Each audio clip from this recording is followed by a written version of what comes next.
think in making that video, I kind of taught myself something. And because going into making that video, I kind of had like this thought process of YouTube's never going to let me be creative. I'm never going to be able to do anything on YouTube that, you know, will ever, oh shoot, why am I getting this?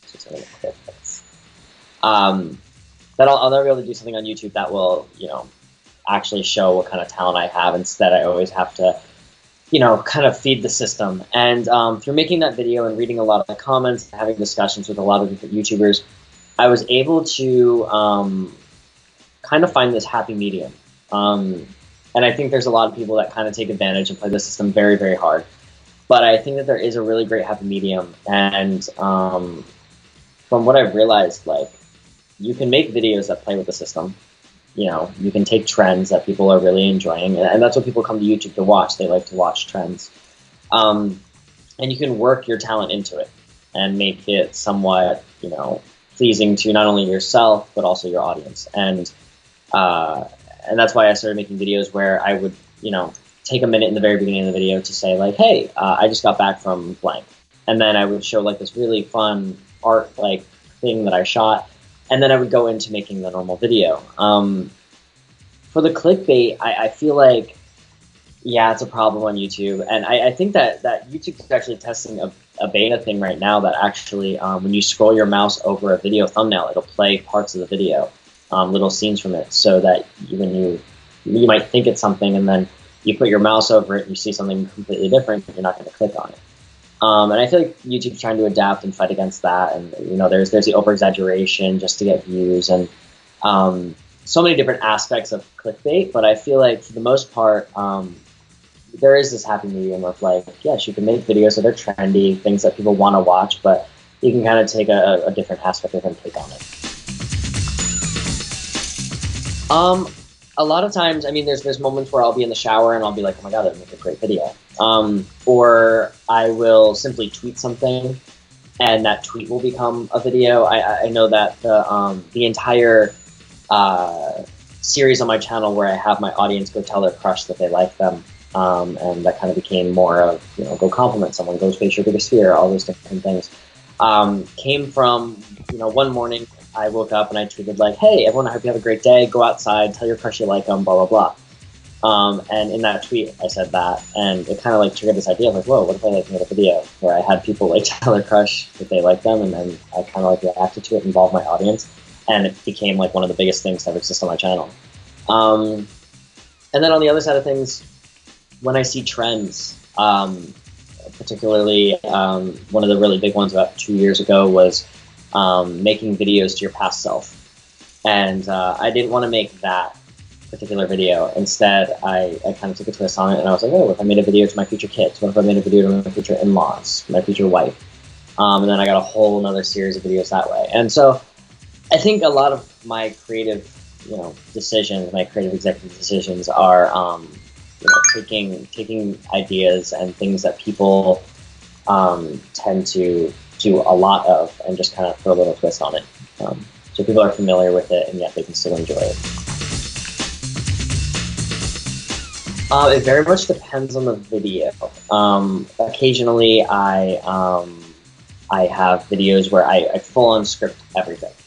And with that I get, you know, I probably have something right there that is like a word for word script. A video of my future wife, volume 2, was incredibly scripted. I knew every word I was going to say, and a lot of times when I script something, I know visually what I want to do. Sometimes I'll write a script and I'll go through it and come up with the visuals. I'll know, okay, I should do this, I should do this. And then there's a lot of times where I strip improvise, where I really like, you know, just thinking, okay, this is what I'm going to do today, and then kind of just go for it. And I get to kind of just see what it comes out. But for the most part, videos, I guess, kind of the vision that I have for them kind of happen along with the process, and so whatever comes out at the end kind of ends up being what the vision was. Most times I am pretty happy with my videos. A lot of times if I'm not happy with it, I just don't upload it. I think my favorite song right now, Turn Me Down by Pelican Child.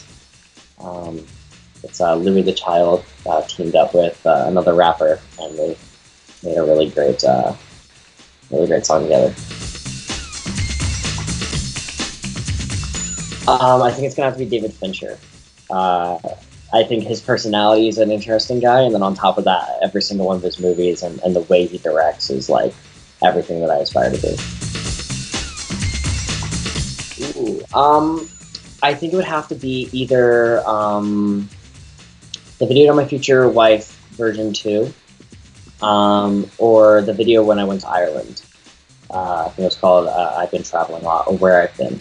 I think just because they took the longest, I think there's certain videos. I have a whole collection of videos that have taken me like over 2 weeks to edit, of like days on end just editing and organizing and having to just figure out, like, you know, I have 4 hours of footage here. I have to trim it down and pace it and make sure that everything is organized. I have to make sure all the locations are right and all that stuff. And so if I have a lot of work that I put into something particularly, it kind of ends up just being my favorite because I'm the most proud of it.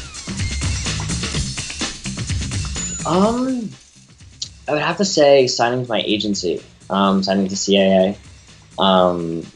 They kind of kickstarted my career, and I think just because of YouTube is one of the biggest reasons. And then some of the auditions that I was able to go on after that, and some of the fantastic directors that I've been able to meet and audition for, like Steven Spielberg. So I think just because of something, yeah, I think that's definitely one of the biggest accomplishments outside of YouTube.